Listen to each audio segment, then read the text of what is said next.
On October 24, 1946, within the confines of Prague prison's courtyard, a chilling chapter of World War II concluded with the execution of Kurt Daluege. This notorious figure, once the chief of the order police in Hitler's Third Reich, left a dark legacy marked by brutality, terror, and the orchestration of heinous war crimes.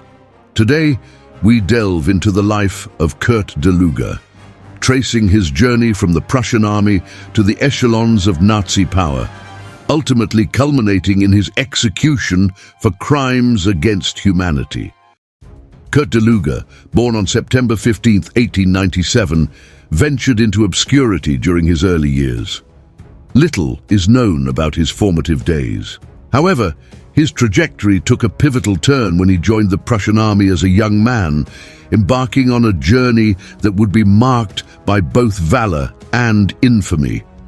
During World War I, Daluege served on the Eastern Front, swiftly rising through the ranks to attain the position of an officer.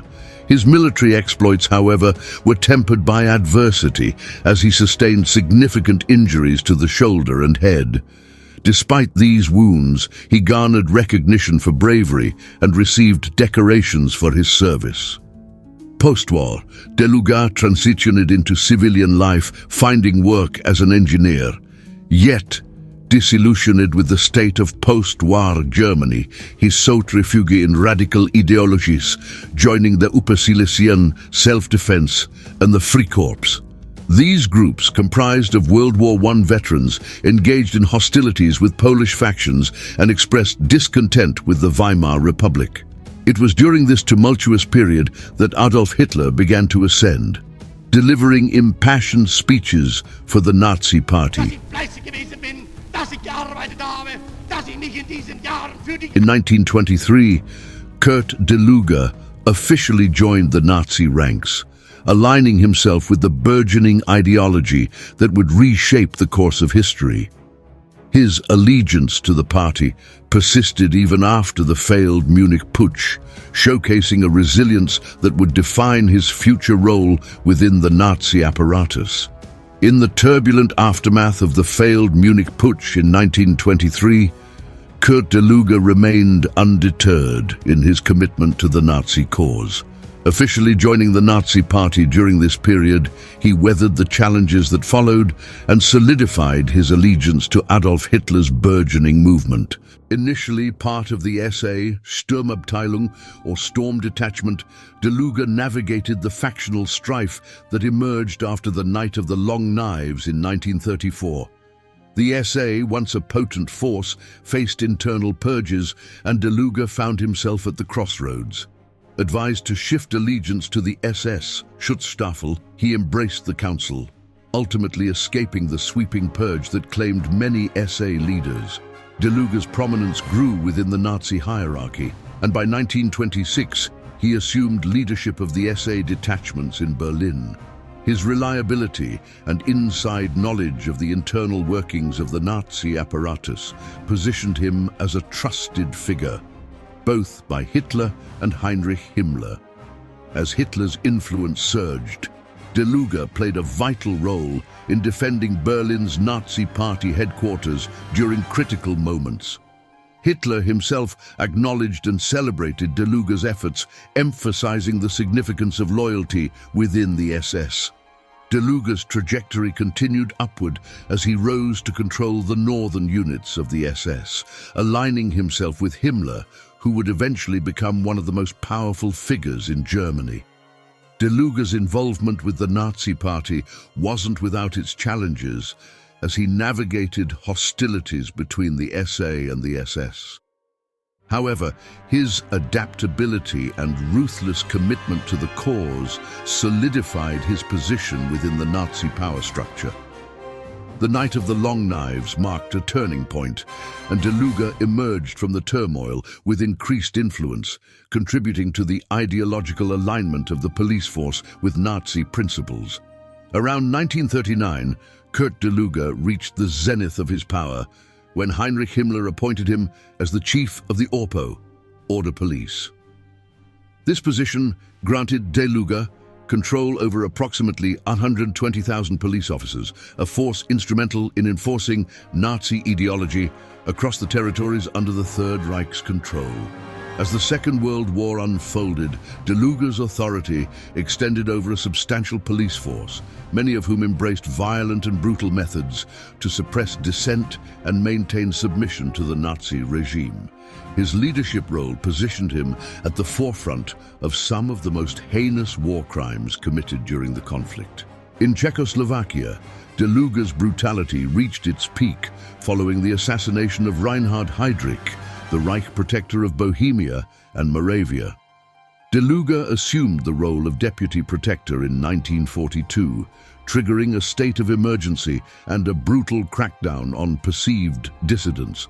Revenge attacks were orchestrated against villages suspected of harboring those involved in Heydrich's assassination. The repercussions were horrifying. Adult men were summarily executed, women were deported to concentration camps, and children were forcibly separated from their families. Daluege's orders resulted in the burning down of entire villages, leaving a trail of destruction.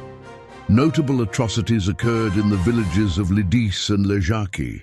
In Lidice, all adult men were executed, and women and children were subjected to deportations and unspeakable atrocities. Ležáky experienced a similar fate weeks later. Daluege's ruthlessness in overseeing these operations demonstrated a commitment to executing the brutal will of Adolf Hitler. Daluege's reign of terror persisted until May 1943, when a massive heart attack left him incapacitated. Hitler, despite relieving him of his duties, provided Daluege with a large property for recovery. However, as the war came to an end, Daluege faced arrest by British forces. Kurt Daluege, as chief of the Order Police, played a pivotal role in orchestrating war crimes that left an indelible mark on the lands he oversaw. His atrocities, particularly in Czechoslovakia, would lead to his eventual arrest and trial for crimes against humanity. Following a period of unchecked brutality, Kurt Daluege's decline commenced in May 1943, when a severe heart attack incapacitated him. Hitler, acknowledging his loyal service, relieved Daluege of his duties and granted him a reprieve, allowing him to recover on a large property.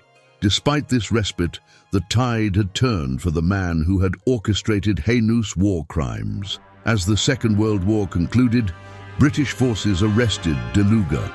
Transported to Luxembourg and later to Czechoslovakia, he faced the reckoning for the crimes committed during his tenure as deputy protector of Bohemia and Moravia.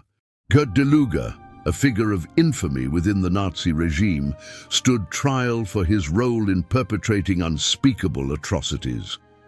During the trial, he claimed ignorance, asserting that he merely followed orders from Hitler and committed no crimes. However, the court saw through these defenses, and Daluege was convicted on all charges related to crimes against humanity. The day after being found guilty, Kurt Daluege faced the ultimate consequence for his actions: execution. Led to the execution post in Prague's Pankrak prison courtyard, he met his end, with hundreds witnessing the event. Executed using the pole-hanging method, Daluege's life was extinguished efficiently within minutes. Kurt Daluege's life serves as a dark chapter in the annals of World War II, marked by cruelty, ruthlessness, and the orchestration of horrific war crimes. His execution signified a form of justice for the countless victims who suffered under his command. As we reflect on this disturbing episode of history, let it stand as a stark reminder of the consequences that await those who choose the path of brutality and oppression. Thanks for watching. To support our channel, please subscribe. Once again, we appreciate your viewership.